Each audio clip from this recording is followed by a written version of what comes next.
Iván Torregrosa, bienvenido de nuevo a tu casa. Bienvenido a estas tertulias sin edición de Enigmas al Descubierto. Muy bien hallado, como siempre, ya lo sabes, encantadísimo de estar aquí otra vez.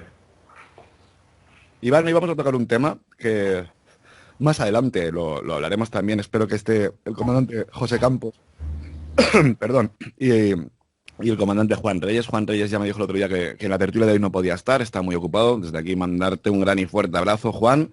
Se te aprecia mucho, ya lo sabes. Y bueno, Iván, un tema muy complicado, muy delicado e incluso ya bastante trillado. Pero bueno, vamos a dar nuestro punto de vista de lo que es el 11S. Vaya temita, ¿eh?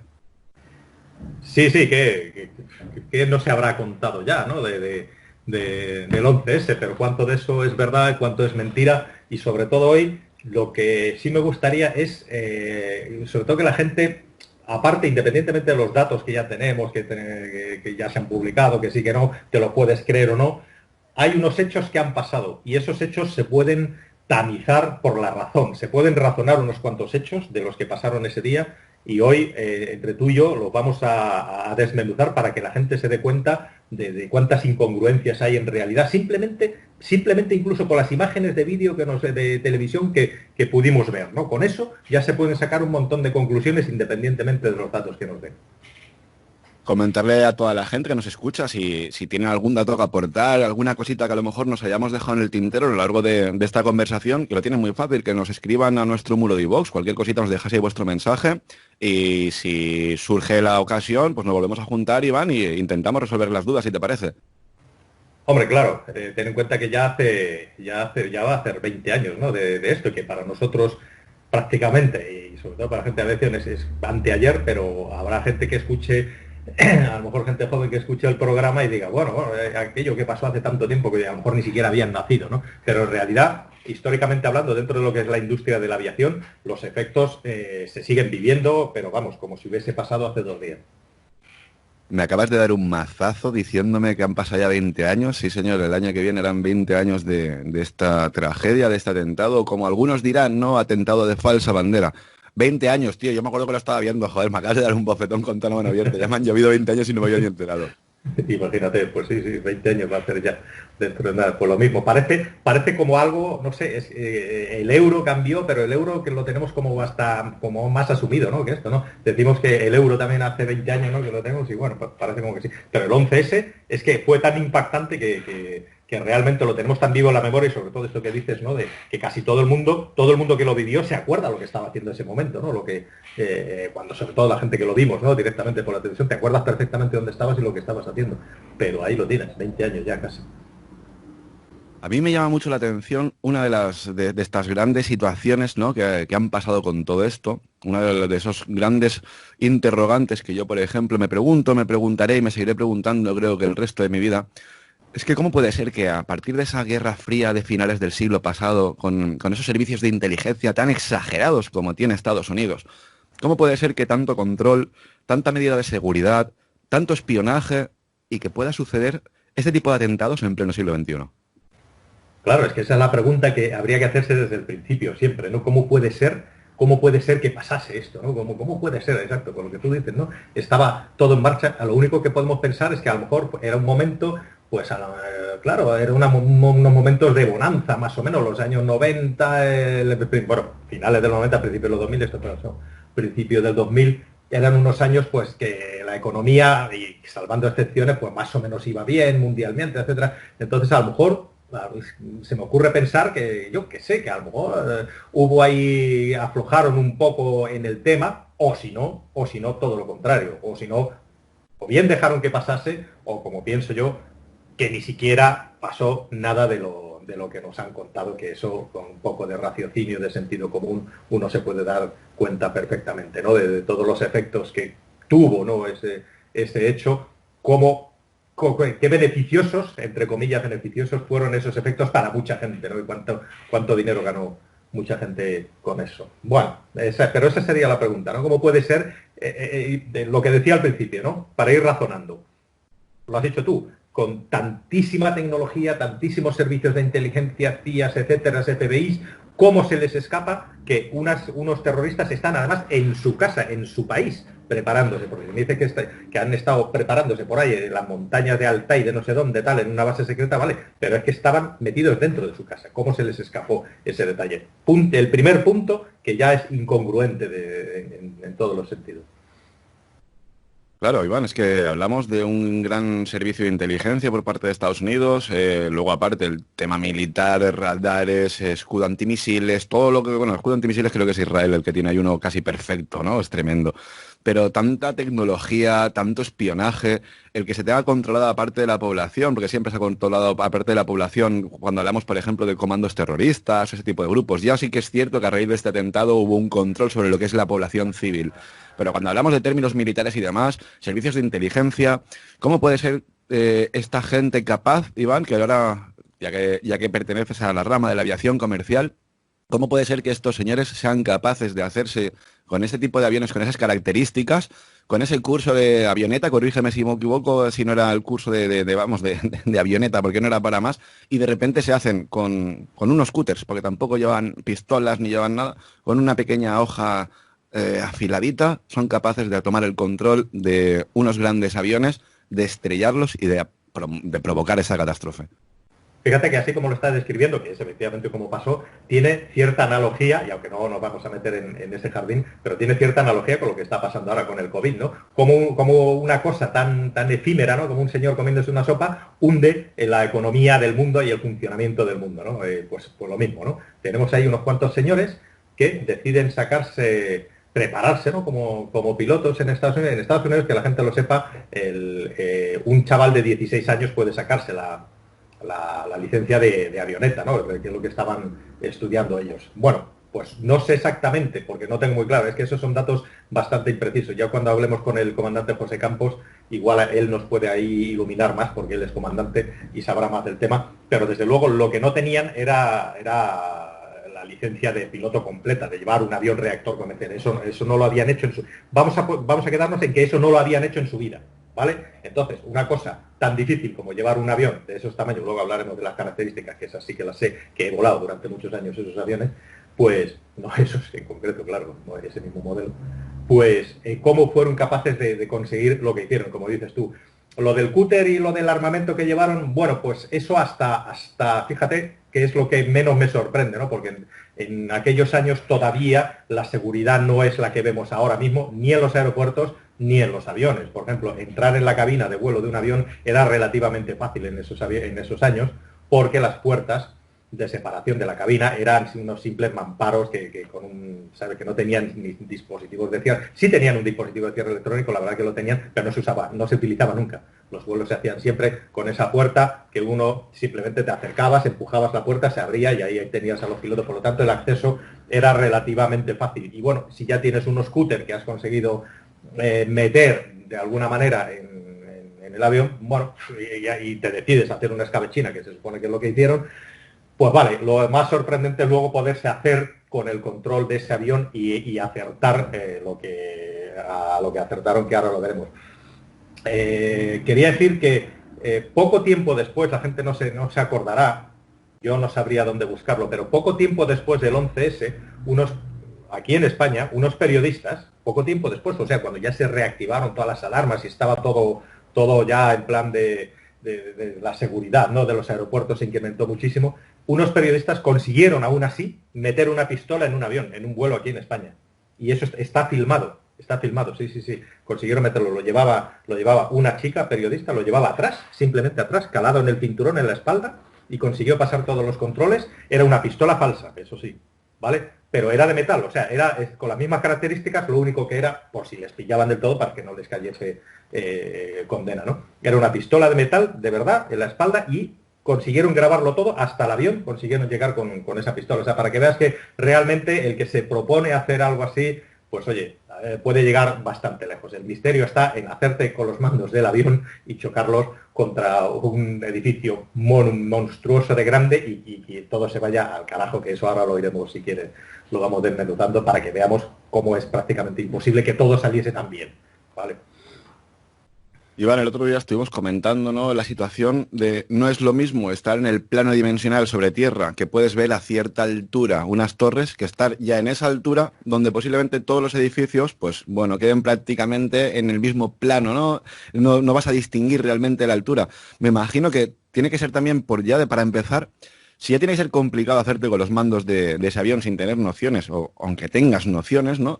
Tendrás que también tener un conocimiento aéreo de lo que es el espacio aéreo para saber situar, ¿no? Dónde está cada sitio, cada cosa, dónde están las torres, dónde está el Pentágono. Iván, ¿cómo es o cómo sería, por ejemplo, según tu visión, esa situación donde Mohamed Atta o cualquiera de estos personajes se hacen con la cabina del avión, consiguen someter a los tripulantes de cabina, al comandante y a su segundo, y de repente se sienta ahí como si fuera a coger, pues yo que sé, un coche de los autos de choque? Es que eso, por ejemplo, para los que hayan volado, o llegado y salido de Nueva York, yo lo he hecho cientos de veces, lo que comentamos el otro día, una vez que se despega en una aproximación a Nueva York, es muy difícil reconocer los edificios que ves. Sobre todo en un despegue, bien es cierto que las Torres Gemelas no estaban lejos del aeropuerto, porque no lo están, de hecho, no sabría decirte ahora mismo cuántos minutos, pero bueno, no pilla muy lejos, pero una vez que el avión despega es muy difícil distinguir los edificios. Nueva York es una maraña de rascacielos, y aunque estas dos sean los más altos de todos, depende del ángulo donde estés mirando, no tienes una visión clara, ¿no?, de dónde están esos edificios. Eso es el punto uno. Saber ellos dónde estaban. Por lo tanto, eso ya indica que como mínimo lo tenían que haber, lo han tenido que entrenar en un simulador real.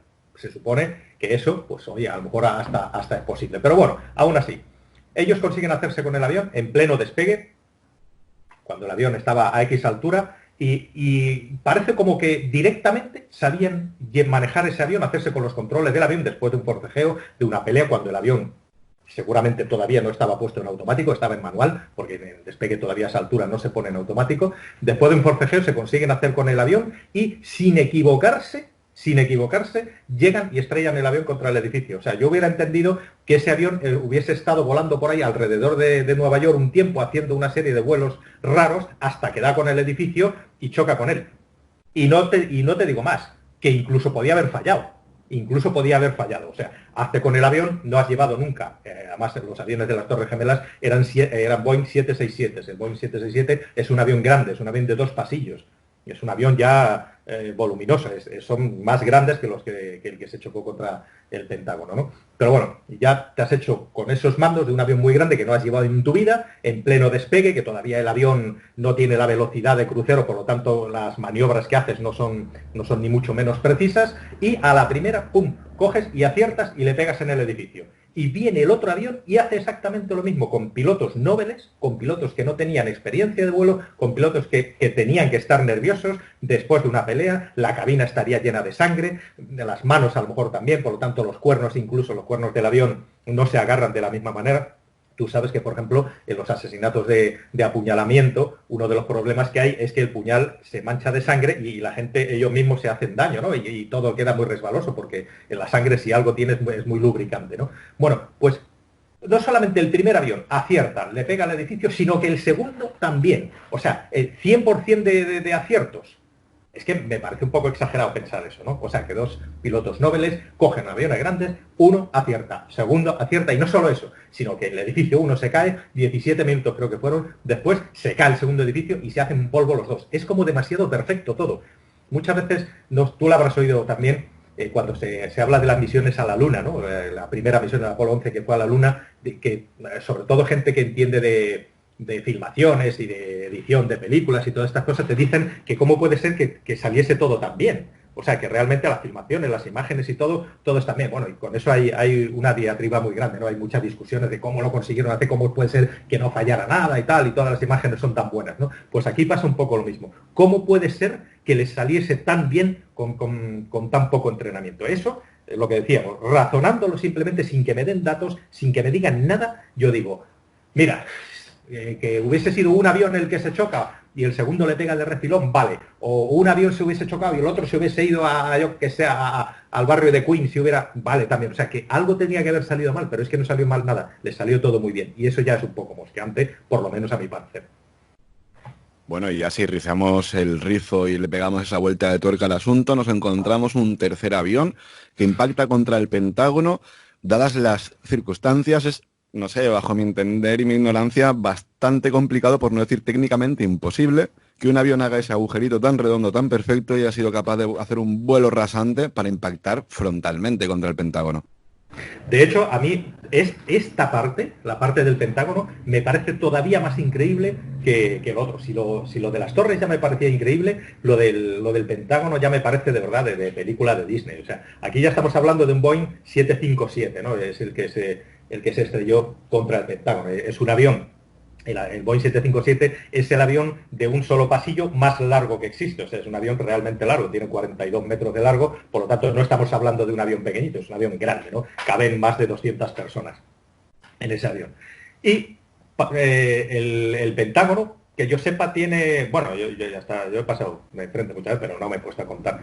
Tiene 3 o 4 pisos de altura, no tiene más, es bastante plano. Eso volando en un avión es prácticamente ver una moneda en el suelo. Es como ver una moneda en el suelo, volando en un avión, da igual a la altura que vayas. O sea, y son capaces, otros más, ¿no? Con la misma preparación, de hacerse con el avión, hacerse con los mandos de ese avión, y parece ser que iba incluso a 800 kilómetros por hora. Para empezar, podríamos discutir si un avión, un 757, a esta altura, o sea, a nivel que no son niveles de crucero, puede ir a esa velocidad porque el aire es tan denso que destrozaría el avión para empezar. Pero bueno, estas discusiones ya son más técnicas que José ya nos la resuelve. O sea, que no podía ir a 800 kilómetros por hora. Pero a lo que fuera, que parece ser que iba muy rápido. Consiguen hacerse con el avión y acertar que es mucho más difícil en altura a un edificio de solamente 3 plantas, y lo acertaron de pleno. O sea, no cayeron unos metros antes al suelo, no se pasaron de largo, no hicieron otra vez, no hicieron 2 o 3 pasadas, ¿no? Que hubiera sido lo normal, ¿no? Porque es casi imposible. Eso sí que es casi imposible en el eje vertical acertar contra algo que para ti es una moneda en el suelo. Y no solo eso, que lo vas a decir ahora, el agujero que dejaron, y que no quedó ni un tornillo del avión, o sea, ni las marcas de los motores, ni nada.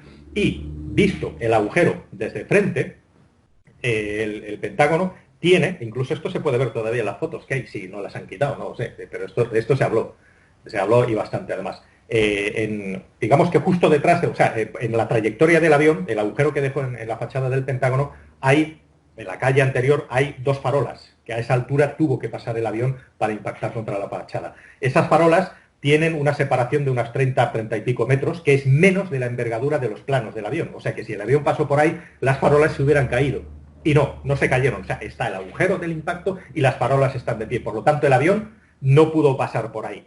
Y más cosas. Hay testigos presenciales que dijeron que, incluso gente que lo vio, porque sabes que solamente hay una pequeña grabación de una cámara de seguridad que se ve muy mal, se ve una cosa volando y un impacto. Ya me extraña a mí que haya tan pocas cámaras. A ti te pegan un palo, un atraco, en cualquier calle hay 7.000 cámaras que te han pillado, el del banco, el de la tienda, el de no sé qué, el de la notaría de no sé dónde, y sales en todos los ángulos, en los buenos y en los malos, sales. Pero resulta que en el... Mira, el puntero está pasando por aquí. Resulta que en el Pentágono se choca un avión y hay solamente una filmación en blanco y negro, toda cutre, ahí que se ve una especie de saeta que pasa, pum, y explota.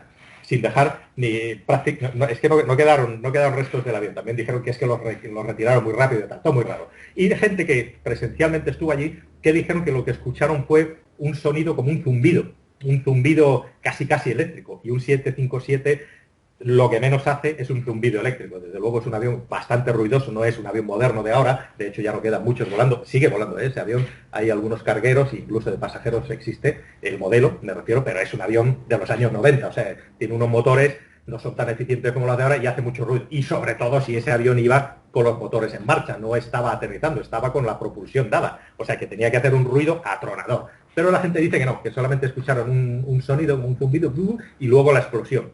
Un agujero perfectamente redondo y sin ningún rastro del avión por ningún sitio. Pues a mí que me expliquen cómo un avión puede hacer un agujero de esas características, ¿no? Y además con esa penetración tan poquito, porque pasó 3 o 4 paredes del Pentágono. O sea, el 767 te tumba las Torres Gemelas y el 757 hace un agujerito ahí que vamos, que y encima no pillo a nadie. Es que simplemente razonando por sentido común, no me hacen falta datos, de hecho ahora mismo no estamos dando aquí datos numéricos de nada, es que razonando simplemente te das cuenta las discrepancias que hay. Y luego el otro avión, el que se cayó en el descampado, el vuelo el 102, ese me parece que era, ¿no? Si lo comentamos ahora si quiere. Referente a esto del Pentágono, Iván, a mí hay algo que me llama la atención. Se habla de ese zumbido, de ese silbido. Me recuerda mucho, ¿no? a la Segunda Guerra Mundial con los V2, los misiles estos nazis, cómo los escuchabas llegar ya desde kilómetros. Oía el silbido y ya sabías que tenías que ponerte a cubierto porque se te venía una encima muy gorda, ¿no? Posiblemente, Iván, como bien dices, nos encontramos esas dos farolas que por envergadura del avión, pues obviamente las tendría que haber tirado de alguna manera. Luego, aparte, me imagino también que el núcleo duro del avión, me imagino que no será la propia cabina. Estará bien repartido algo, porque si fuera que es una bola de hierro o algo, pues bueno, puedo entender el impacto, pero si impacta un avión, lo lógico sería que a lo mejor las alas, al golpear, simplemente se desprendieran del avión, se irán a trozos por ahí, y sin embargo no nos encontramos nunca en el Pentágono tampoco ni restos del avión, ni restos de toda la gente que estaba dentro de ese avión.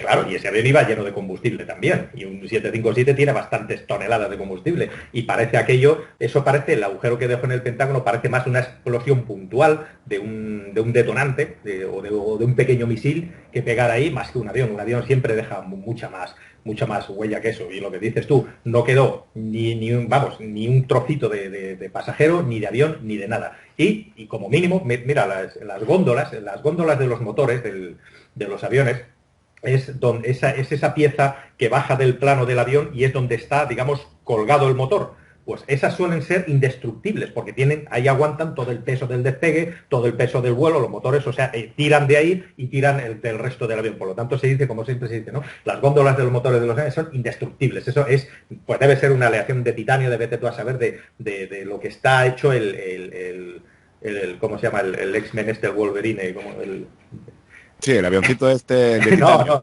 el hombre lobo de los X-Men, ¿cómo se llama? Bueno, Lobezno, vale, nada, ni idea, no soy fan de Marvel ni de esta gente. El esqueleto de Lobezno, ¿no? Que es de un material, una aleación indestructible. Bueno, pues debe ser más duro que eso todavía, ¿vale? Pues los dos motores del 757 son aviones bimotores, todos de los que estamos hablando, hubiese quedado, como mínimo, ya no te digo la huella en la fachada, que eso hubiese quedado sí o sí, pero los motores y las góndolas hubiesen quedado por ahí. Y además cada uno en su sitio, a cada lado del impacto y tal. Y es que no se veía nada. Y luego la cola, un avión impacta de borro hacia atrás, ¿no? Y va absorbiendo, o sea, la energía cinética del avión va absorbiéndolo, toda la estructura del avión, y como podéis buscar cualquier accidente del mundo, cualquiera, que siempre la cola está, lo que es el timón de cola. El timón de cola siempre queda de alguna manera. Siempre, a no ser que se queme del todo y tal, pero aún así siempre queda. Y es que no quedó ni la cola, nada. Eso es absolutamente imposible. Es absolutamente imposible. Y aparte el incendio hubiese sido muchísimo más grande. Iván, dentro de estas cosas tan imposibles, a mí de entre tantas cosas que me llaman la atención, también hay que decir la audiencia, que como muy bien has dicho y recalco, no estamos dando esa serie de datos, sino simplemente estamos intentando razonar bajo nuestro entendimiento, el conocimiento, lo que más o menos creemos saber del tema y del caso. Y otro de esos puntitos que a mí me llama mucho la atención es que no encontramos ni siquiera un tornillo, ni cajas fuertes, ni encontramos, como bien decían, las góndolas o el timón de cola. Sin embargo, nos podemos encontrar un pasaporte completamente intacto. ¡Hostia! Sí, el de Mohamed te llamas, ese el de las Torres Gemelas, el de una de las torres, ¿no? Aparece casualmente, o sea, solamente a día de hoy me parece que se han podido, y esto sí es un dato, se han podido identificar, no llega al 70% de los cadáveres, el 70% de la gente que murió en el accidente. En este accidente, o sea, las torres se murieron casi 3.000 personas, 2.900 y pico. Bueno, pues apenas el 70% de esos restos humanos se han podido identificar, pero eso sí, aparece casi intacto el pasaporte de este señor, pues para poder echarle la culpa a tal. O sea, es que eso, yo creo que eso fue hasta un guiño de insulto, ¿no? A la gente, como diciendo, como se van a tragar todo, vamos a poner una guinda ya de humor. Perdona, Iván, esto me recuerda también al atentado este que hubo, creo no sé si fue en Francia, con lo de Bataclan, que en una sala de una discoteca o algo, y en la calle de al lado te encuentras una mochila con un ordenador portátil donde está toda la información de los terroristas. Y dices, venga ya, pero es que de verdad. Es alucinante, es alucinante. Yo pienso que de esto del 11S, lo del pasaporte, fue una guinda de los guionistas que dijeron, ya terminando todo, tomándose sus cervezas después de todo, lo típico. A que no hay huevos de hacer esto. Agárrame la cerveza, a que sí que hay. Pum. Y ponemos el pasaporte ahí y ya verás cómo se lo creen también. O sea, es que eso ya me parece tan demencial, tan insultante, que digo, venga, ya deja, vamos a ver, sí, ya, total, ya se han creído todo, se van a creer esto más. Entonces, desde el punto de vista del raciocinio normal y corriente, sin datos, o sea, como espectadores que hemos sido, ves las cosas que han pasado y dices, todo ha salido demasiado bien. Normalmente en una operativa de este tamaño, con una coordinación de tantos aviones, y estamos hablando de Nueva York, que no estamos hablando de un pueblo de Cuenca, es Nueva York. Y atentados contra Torres Gemelas, contra el Pentágono, y el avión que no llegó contra la Casa Blanca, porque es que entonces yo creo que ya hubiese sido ya del todo increíble. O sea, si el avión que iba hacia la Casa Blanca hubiese impactado contra la Casa Blanca, ya dices, bueno, pues ya está, ya no me lo creo. O sea, tan bien no puede salir todo. Pero bueno, ahí metieron la épica historia, ¿no?, de los pasajeros peleándose con los terroristas y tiraron ellos mismos, bueno, en la contienda, el avión se cayó y cayó en un descampado, creando un agujero que, vamos, en las fotos están ahí, se pueden ver en cualquier sitio, como claramente parece que están hechos con excavadoras, ¿no? Además, en un sitio que había árboles por ahí, pero no, fue a caer precisamente en un descampadito ahí, que tampoco quedaron casi restos ni nada. O sea, es todo tan irreal, que uno lo piensa 20 años después y cada vez, o sea, como vas perdiendo detalles, pero lo vas viendo en general, dices, pero vamos a ver, pero ¿cómo pudimos ser tan ingenuos? O sea, el impacto inicial, como todo fue confusión, todo fue nerviosismo, claro, y venían las noticias y los datos y tal, y claro, no te daba tiempo a discernir todo, ¿no? No te da tiempo a reaccionar. Pero visto ya en perspectiva, después de tanto tiempo, dices, pero madre mía, si es que es imposible que haya salido todo tan bien. A mí que no me pregunten qué es lo que pasó de verdad, ni si fue realmente el propio Estado con un autoatentado, todo eso me da un poco igual. Yo lo que sé es que una operativa, o sea, una misión tan compleja y complicada, es imposible que salga tan bien. Demasiado bueno para ser cierto. Mira, yo hay un dicho que es, si es demasiado bueno para ser cierto, es que es demasiado bueno para ser cierto. Fíjate también que de entre tantas cosas, no voy a entrar en detalles porque yo tampoco estoy puesto en el tema, ¿no? Se habla que si Bin Laden estuvo perteneciendo a la CIA, se hablan de muchas cositas ahí que pueden cuadrar, no pueden cuadrar, pero yo voy a hacerte una pregunta. Ya te digo que estamos aquí en plan improvisando, en plan conversando entre nosotros, no hay un guión preestablecido y ni una serie de cuestiones.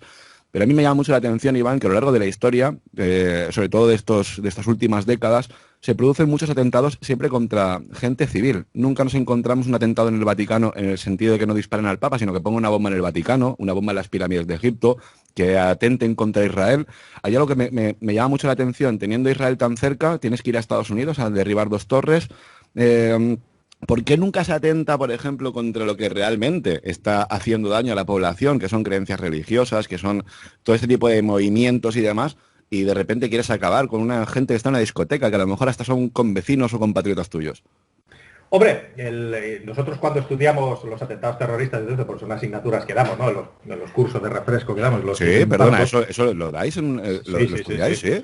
De hecho, yo imparto las clases de lo que es la seguridad aeroportuaria, seguridad en vuelo, etcétera. Estudiamos secuestros, estudiamos atentados terroristas, todo eso, los tripulantes de cabina son asignaturas que tenemos ya desde el minuto cero. Antes de los tripulantes de subirse a un avión, todos estos cursos ya los tienen que dar. Hasta desde hace unos años ya tenemos hasta defensa personal, física y todo. O sea, imagínate. Pero bueno, lo que tenemos charlas con muchos expertos, sobre todo viene gente, o sea, de la Guardia Civil y gente encargada de los aeropuertos, de la seguridad de los aeropuertos, a darnos estas charlas, y con los que hacemos todos los años tenemos que hacer cursos de renovación de esto, ¿no? Bueno, por lo que te dicen, y es verdad, es que el objetivo del terrorismo es crear terror. En realidad no es tanto el número de muertos o la destrucción que causen, sino el impacto psicológico que el terrorista quiere crear. O sea, lo que quiere es crear terror, que la gente tenga miedo, ¿no? Como diciendo, he hecho esto para que tengas miedo. Cada uno luego puede pensar, si ha hecho esto, hasta puede hacer algo más, etcétera, etcétera, ¿no? Entonces, el efecto psicológico es mucho más poderoso en estos casos que incluso el daño directo que hagas. Pero lo curioso del 11S es que, por ejemplo, tú sabías, y esto sí que es un dato, es una curiosidad, que cuando se cayeron las torres, tenemos que decir que solamente con 15 minutos de diferencia se cayeron a la velocidad exacta de una demolición controlada, que creo que son 28 metros por segundo, la misma velocidad cayeron, las dos se derrumbaron enteras, o sea, seguimos en que todo salió muy bien. El número de víctimas creo estaba un poco por debajo de 3.000 según datos oficiales, pero tú sabes que cuando se cayeron las torres el Ayuntamiento de Nueva York pidió y se llevaron más de 30.000 bolsas de cadáveres. Más de 30.000 bolsas de cadáveres se llevaron, porque es lo que calculaban que iba a haber de muertos.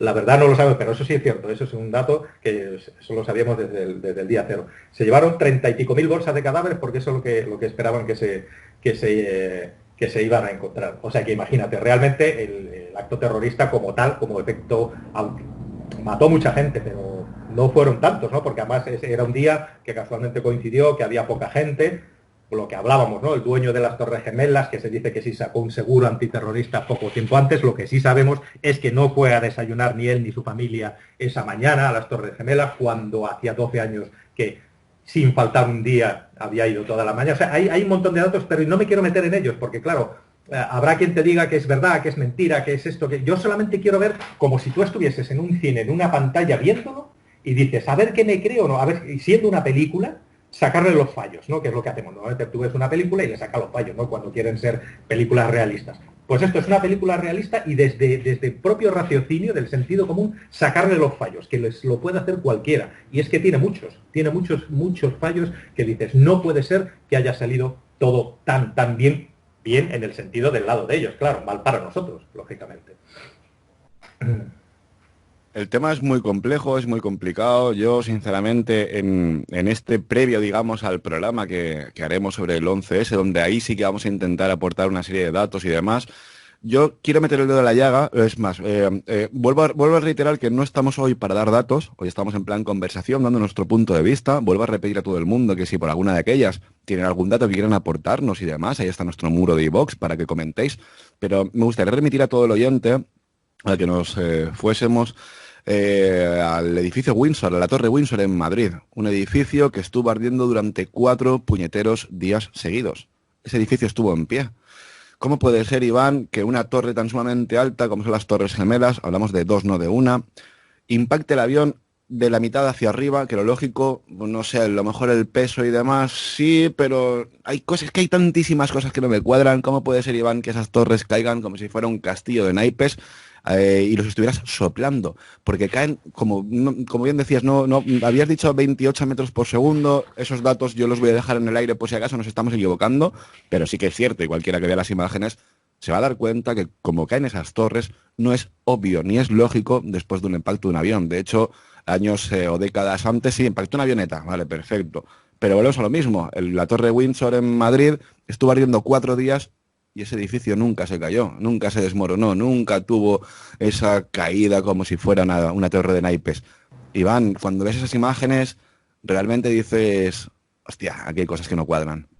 Hombre, que sí cuadran. Yo he subido un montón de veces a las 2 torres, vamos, ya de ir a Nueva York dejé de subir a ellas, más que a no ser que viniese alguien conmigo, alguien que lo quería ver y tal, porque, bueno, ya era una rutina demasiado aburrida ya. Pero lo que sí, siempre sí tenías las sensaciones de decir, no, porque esto es una cosa que todos lo hemos comentado alguna vez, cualquiera que haya estado en las Torres Gemelas o tal, o en cualquier edificio grande, ¿te imaginas un día que impacta un avión contra la torre? Tal? Son cosas que la imaginación te hace pensar, ¿no? De hecho, imagino que el atentado ocurriría en la imaginación de alguien que se le ocurre hacerlo, de hecho ahí lo tenemos, ¿no? Bueno, pues tú cuando estás en una torre de estas, en cualquiera de ellas, que eran iguales prácticamente, pues no te da la sensación de que eso se vaya a caer. O sea, volvemos a lo mismo, el raciocinio mío, bueno, y algo sé de aviación, por mucho que un avión choque contra esto, no se lo va a cargar. O sea, la construcción de esas torres parece ser que lo que te dicen es que como era hormigón y no sé cuánto alrededor, y la estructura central era de acero, que el acero sí que se fundía con la temperatura del queroseno y tal, ¿vale? Yo entiendo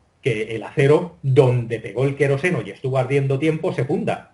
Pero ¿y lo de abajo? El acero que está 20, 30, 100 metros más abajo, ¿por qué se tiene que fundir? La estructura sigue ahí, ¿entiendes lo que te digo? O sea, que se funda la parte donde el avión impacta y que se derrumbe de ahí para arriba, por ejemplo, pero lo otro aguantaría, ¿no? Y estoy hablando por hablar, no soy ningún entendido, que aquí me pueden corregir quien quiera, pero desde luego la impresión de ver eso, es que puedes ver en internet imágenes de demoliciones controladas, y es que si yo te pongo demoliciones controladas y las Torres Gemelas no lo distinguirías, son exactamente iguales, son iguales. Luego aparte la gente decía, ¿no?, que se veía como, lo digo porque la gente lo va a escribir, los restos de los mismos explosivos que se utilizan en las demoliciones controladas aparecieron en las vigas, cómo están cortadas oblicuamente esas vigas, que también se ve foto. Todo eso son datos que digo que se pueden corregir, pero el sentido común me hace ver un avión choca contra una torre inmensa de grande y se viene abajo como un castillo de naipes. Vale,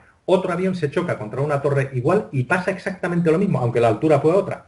Porque una se chocó más en medio de la torre y otra bastante más arriba.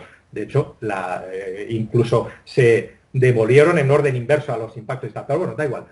Que las dos torres se hundan de la misma manera, con dos impactos, que pase exactamente lo mismo, sigo diciendo que no. Me hubiera creído mejor que, vale, que se derrumbe una. Se choca un avión, se derrumba una de las torres y la otra se queda medio derrumbada por ahí, medio no sé cuántos, le quedan de los 110 pisos que tenían, se quedan 80 o se quedan 50, vale. Pero es que las dos hasta el suelo, tío. O sea, es que no sé, me sigue pareciendo demasiado perfecto. Como que estaba demasiado bien hecho todo para que salga tan bien. Leche, que uno hace planes para salir a cenar y te sale mal algo. O haces una boda y algo te falla. ¿Cómo puede ser que esto les saliera tan bien todo? Es imposible, no puede ser. Curiosamente estabas hablando de ese explosivo que dejaba las vigas así con una línea muy recta. El explosivo es el, si no recuerdo mal, de Van Termita. Y es verdad, nos encontramos una serie de imágenes donde están esas vigas con esos cortes tan perfectos en las Torres Gemelas y dices, bueno, a ver, si se ha ido fundiendo el acero, el hierro, los materiales y demás, lo lógico es que vayan burbujeando, entren en ebullición y se vayan fundiendo y se vayan derritiendo. Pero hacer esos cortes tan limpios, no sé, aquí yo vuelvo a insistir, hay muchas cosas que se me escapan a mi comprensión con todo esto. No soy un experto ni un entendido, por supuestísimo. De hecho, quería hacer este programa para hacer una especie de avanzadilla para lo que tendríamos preparado ya con gente que se dedica a la aviación. Voy a intentar ponerme en contacto con algún constructor y con alguien encargado de explosivos para hacer una buena tertulia, donde cada uno pueda aportar sobre todo su conocimiento. Y Iván, aquí dentro también volvemos a algo que me llama también mucho la atención. Una vez pasa este tipo de atentados, es como si ahora de repente la seguridad a nivel mundial se incrementa a niveles desorbitados. Ya pasas por unos escáneres de rayos X, esto, lo otro, controlan, a partir de ahí se empieza a controlar los móviles, se empieza a controlar todo el tema de los sistemas de comunicación. De hecho, a ver, que antes de todo esto ya estaba la red Echelon controlando líneas telefónicas y demás, que es por lo que no me cuadra como un servicio de inteligencia tan potente como es Estados Unidos. O incluso que tienen también contactos pues con el CNI en España, o incluso con las agencias de tanto de Inglaterra como con el Mossad. Y resulta que nadie tiene ahí una llamada telefónica, nadie sabe nada. Automáticamente esta gente, ¿qué pasa? Que viven en cuevas, mandan mensajes por paloma y luego son capaces de mandar un Boeing a estrellarse contra una torre. No sé, Joan, vuelvo a repetir, y sé que soy muy pesadito con el tema, pero hay tantas cosas con esto que no cuadran, que es como hemos dicho desde un principio, es todo tan perfecto. Hay una orquesta también acompasada, es como si la coges y dices, vamos a juntar a 5 tíos, o mejor dicho, a 50 tíos que no se conocen de nada, cada uno con un instrumento, y que a la primera toquen todos al unísono. No, tienes que llevar un ensayo, tienes que llevar horas y horas de ensayo. Muy surrealista toda esa historia del 11S, por lo menos para mí. Hombre, pero vamos, ya sabes que yo soy muy poco conspiranoico en casi todo, ¿no? Pero ya te digo, esto ha hecho haciendo un análisis simplemente desde la razón, desde el sentido común, desde verlo como un espectador, dices, vale, como película es muy buena, pero la realidad nunca sería así. Bueno, pues resulta que nos quieren vender que la realidad ha sido así. A mí me sigue pareciendo, o sea, yo, fíjate, han pasado los años, por lo mucho que me tocó, ¿no? A la gente de aviación nos fastidió la vida entera, ¿no? Pero se nos hizo todo mucho más complicado. Nosotros antes íbamos a volar, ibas directamente del hotel al avión sin pasar por la terminal del aeropuerto, no pasabas controles, aterrizaba el avión, ya tenías ahí a quien te estaba esperando, del avión al hotel directamente. Ahora no, ahora hay que pasar por los aeropuertos, los controles, todas las tripulaciones hacemos exactamente lo mismo, igual todo que los pasajeros, o incluso a veces más, ¿no? Que incluso, ¿no? Porque tenemos que hacer otros recorridos más largos que los pasajeros a veces. Las puertas de las cabinas de los aviones cambiaron, o sea, todo se hizo mucho más complejo, ¿no? Para bueno, pues para la industria, ¿no? Oye, que sea para bien y que sea para seguridad. De hecho, ahora mismo, por ejemplo, lo que te dicen los expertos en terrorismo es que el objetivo ya no son tanto los aviones, porque ya es muy difícil conseguir meterte en un avión y montar. Es mucho más fácil, mucho más rápido y hace falta mucho menos tecnología para hacer un atentado en un aeropuerto, en la entrada de un aeropuerto. Tú cuando te bajas del taxi pasas una puerta de cristal y estás en un aeropuerto donde hay miles de personas. Tú pones una bomba ahí, como ya ha habido algún caso, pones una bomba ahí, se paraliza el aeropuerto, se paraliza el país y no has tenido que pasar ningún control de nada. Por lo tanto, el próximo paso, que no sé por qué no está ya, que lo hay en muchos aeropuertos, pero no en Europa, es que lo primero que te encuentres al bajar del taxi o de tu coche sea un detector de metales, un arco, como el que pasamos después, ¿no? O sea, el que se pasa una vez que te has sacado la tarjeta de embarque. Hay muchos aeropuertos, en Tel Aviv, en otros muchos lo hay, ¿no? Nada más entrar al aeropuerto, lo primero que pasas es un control y luego a partir de ahí los demás. Bueno, pues el objetivo ahora, si es que hay un objetivo, es más los aeropuertos que los aviones. O sea, que la gente ahora ya que consiga llegar al avión, pues que se sienta seguro que el terrorismo no va por ahí. Pero lo dicho, o sea, desde el punto de vista del raciocinio y del sentido común, ya te digo que a día de hoy, 20 años después, yo todavía no sé exactamente qué pasó, ni con qué intenciones, que si el petróleo, que si la guerra de Irak, que si no sé cuánto, que si lo seguro, me da igual todo eso, me da igual. Lo que sí sé cierto es que lo que nos venden, lo que nos están diciendo que pasó, desde luego así como nos lo dicen, no pasó. Eso está clarísimo. No sé, digo yo que para invadir Irak y hacerte con su petróleo y demás, no habían otro tipo de excusas, no se puede hacer de otra manera. Yo, claro, si volvemos a que esto es, por ejemplo, un autoatentado o un atentado de falsa bandera promovido por el gobierno de Estados Unidos a la cabeza de George Bush, no sé, ¿no es más fácil inventarte otra historia sin tener que atentar contra tu propio pueblo? Entonces, claro, de ahí vienen todas estas incógnitas, todo ese tipo de detalles que a uno se le pasan así un poco desapercibidos, pero al mismo tiempo dices, coño, es que son los detalles más interesantes. O sea, realmente merece la pena provocar todo esto, acompasar todo esto. Imagino que el estudio que has tenido que realizar para que cada avión impacte en su sitio donde tú querías, para que todo esto sea de esta manera y demás, esto son muchas horas invertidas, mucha pasta también por medio, y luego a ver a qué bocas tienes que estar callando. Porque claro, me imagino que esto lo tiene que saber gente. Esto es como, claro, si no hemos llegado a la Luna, ¿cuánta gente hay en la NASA? Coño, habría alguno que diría, oye, pues no hemos llegado a la Luna, pues sí que estuvimos allí. O si la Tierra es plana, habrá alguien que dirá, pues mira, ¿cuánta gente hay? Me cuesta mucho creer que se compre a la gente simplemente a golpe de o te expulso de tu trabajo o te pego un tiro y te mato, porque habrá mucha gente que sea capaz de coger y soltarlo, ¿no? Pero sí que es cierto, Iván, que nos encontramos con una serie de incongruencias. Empiezas a coger datos, no cuadra absolutamente nada, ni cómo son derribadas esas torres, ni cómo se desploman, ni cómo una persona que no tiene capacidad ni conocimiento, según nos han dicho, porque volvemos otra vez a lo de siempre, están las teorías por parte de la ciencia oficial, están esas teorías por parte de la ciencia no oficial, y luego están toda esa cantidad de pseudoteorías por parte de la conspiración.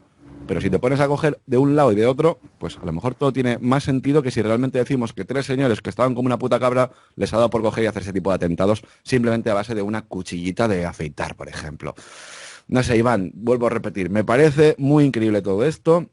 Soy muy insistente con que, a ver, creo que hay otras maneras, ¿no?, de promover el caos. Es más fácil a lo mejor poner una bomba en un Corte Inglés, o como tú muy bien dices, en un aeropuerto, en la punta, o incluso, fíjate lo que te voy a decir también, sobornar al señor de turno para que ponga una maleta, así como cogen maletas de coca, pues tú tienes que dejar esta maleta. Y el hombre no sabe ni lo que va a ser, pero como a lo mejor le han dado 1.000 euros y le han solucionado la vida, ese tío pone ahí una maleta más en el avión, resulta que es una puñetera bomba, ¿no?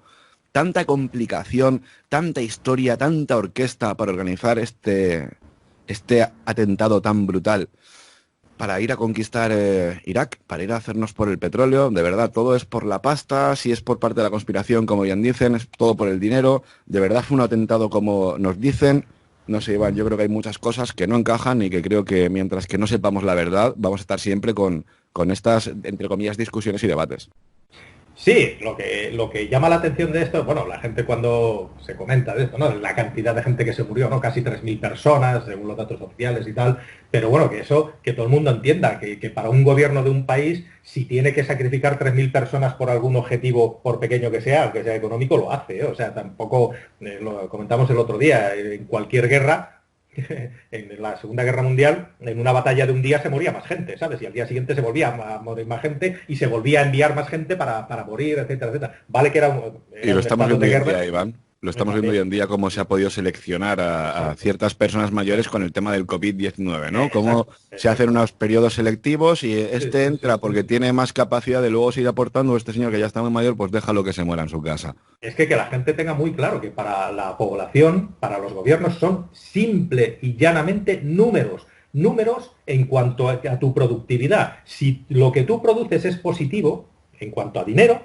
tienes cierto valor, pero si encima no produces nada, eres menos que un cadáver, o sea, no eres nada para un gobierno. Y la gente puede decir, no, claro, pero es que en la Torre Gemela la gente trabajaba y producía tal y cual, pero seguramente el objetivo, si es que había un objetivo detrás de todo esto, de eliminar a esas 3.000 personas, o dejar que sean eliminadas esas 3.000 personas, el rédito económico iba a ser mucho más grande de lo que iban a producir toda esa gente en toda su vida. Eso está muy claro. Luego también está la teoría de la aluminosis, ¿no? Que tenían los edificios, que también se dice que tenían aluminosis y que iba a costar mucho más la reparación que hacer todo esto. Esa teoría es una que está ahí, me parece un poco, no sé, no voy a opinar, pero bueno, puede ser una suma de todo.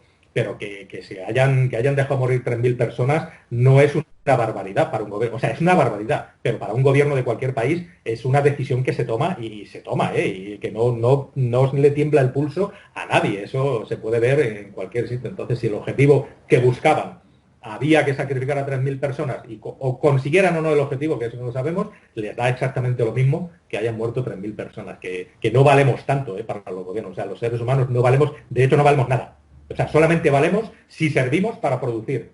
Si el que tú desaparezcas va a servir que ese gobierno gane más dinero por mucho que tú produzcas, podrás desaparecer y no ocurre absolutamente nada. Que eso es lo que realmente me da miedo. Eso es lo que se llama realmente el terrorismo de Estado, que somos unos puñeteros números, unas hormiguitas que producimos para un hormiguero, para un termitero gigante, pero si hay que sacrificar 10.000 hormiguitas por lo que sea, se sacrifican y no pasa nada. El termitero va a seguir adelante. Y esa sensación es la que más angustia me produce a mí con todo lo que ha pasado y lo que está pasando y lo que seguirá pasando.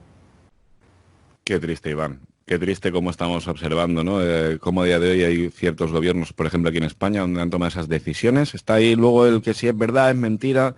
Bueno, lo que sí que es cierto que el gobierno, por ejemplo, el de aquí de España, ha tomado las decisiones muy tarde y muy mal con el tema del COVID-19. Ha fallecido mucha gente y precisamente, Iván, como estás diciendo, la gente que ha fallecido, ¿quién ha sido? Gente dependiente de un sistema, por ejemplo, sanitario, dependientes de la sanidad porque son enfermos crónicos o lo que sea, gente que ya dependía de estar en una residencia, porque son gente mayor y demás, que lo único que están haciendo es cobrar una pensión. Ojo, están cobrando una pensión que es una pensión que se han ganado ellos trabajando durante toda su puta y jodida vida, y siento la expresión y siento ponerme así. Pero que no pensemos que esta gente está robándole al Estado o son parásitos del Estado. No, esta gente lleva toda su vida trabajando, posiblemente mucho más que los que están ahí cobrando estos miles de euros por estar en el gobierno, y que ahora mismo esté falleciendo gente de esa manera me parece horroroso, Iván. Sí que es cierto que somos números, como bien dices, de hecho desde que naces ya te inscribes y automáticamente cuando pasa un tiempo eres asignado con un número, que es el DNI, el documento nacional de identidad, pero es un número al fin y al cabo. Y el tema es muy complicado, muy delicado. No sé si te gustaría comentar alguna cosita que nos dejemos en el tintero o prefieres reservarte para cuando hagamos el programita. No, bueno, en cuanto a lo del tema, bueno, lo del COVID-19, decir solamente que toda esta gente que dejaron fallecer, si es verdad, si luego se consigue algún día demostrar que todos estos ancianos que estaban en esta residencia lo dejaron morir, es porque estaban en el lado negativo de la línea, no estaban ya en el lado positivo. Son gente que cobran, son gente que generan gasto más que otra cosa, por lo tanto no importa nada. Eso es así, eso hay que saberlo, los gobiernos actúan de esa manera. Y en cuanto al 11S, pues nada, simplemente es esto, o sea, es una película que a ti, si te la ponen en una pantalla en un cine, sales diciendo, vaya fantasía, menuda peli, tal, vaya americanada, ¿no? Es que suena hasta americanada, ¿no? Aunque no acaba bien para los buenos, sino acaba bien para los malos, pero suena todo a demasiada fantasía, demasiada perfección, demasiado bien todo como para que sea real, ¿no? Es que no parece nada realista lo que pasó ahí. Estamos viviendo en la América profunda, donde se nos va mucho la olla con todos estos tipos de temas. A mí no, ni a nosotros, me refiero a los que están gobernando. Llega un punto que el poder, me imagino que tiene que llegar a estas situaciones donde tengas que decidir, pues bueno, por una nación y demás. Ahora, el que decida o el que tenga la capacidad de decidir quién vive y quién muere, no sé las noches cómo las tiene que pasar y si duerme. Ahora sí que me gustaría aconsejarle que cambiara de trabajo y se dedicara a otro tipo de cosas donde sería mucho más, no sé, más productivo en este aspecto, si hablamos de ayudar a la humanidad. Iván, de verdad, muchísimas gracias por esta conversación. Vuelvo a invitar a la gente que no se tome esto como que estamos aquí aportando todos los datos del 11S, porque esto simplemente ha sido una conversación entre Iván y aquí un servidor. Vamos a hacer una especie de entradilla a lo que sí que me gustaría preparar, donde, como os decía, ¿no? Habrá gente de la aviación, voy a intentar que estén gente también dedicado al tema de explosivos, gente dedicado a la arquitectura, gente que le guste también la conspiración a niveles desorbitados para ver a qué punto de conclusión podríamos llegar. Y ahí os dejamos nuestro muro de iVoox para que nos dejéis todas vuestras dudas, preguntas, si queréis comentar algo o incluso si algún día os apetece participar con nosotros. Faltaría más. Sabéis que sois todos muy bienvenidos. Y ahora sí, Iván, vamos a ir finalizando. Te agradezco tu tiempo, tu dedicación, estos puntos de vista tan difíciles de expresar, ¿no? Porque hoy en día es complicado el que tú te atrevas a decir ese tipo de situaciones y lo que es tu opinión personal, cuando sabes que a lo mejor te va a venir alguien, no, esto es mentira, por lo otro, tal y igual. Bueno, yo te agradezco mucho que seas de estas personas como me gusta a mí que la gente sea, sin pelos en la lengua, que diga lo que piensan, sin ese temor al que dirán, y que te espero muy pronto por aquí para que sigamos hablando de ese tipo de cositas tan interesantes. Pues claro que sí, ya lo sabes, siempre dispuesto. Vamos a ello. Oye, un abrazo muy grande.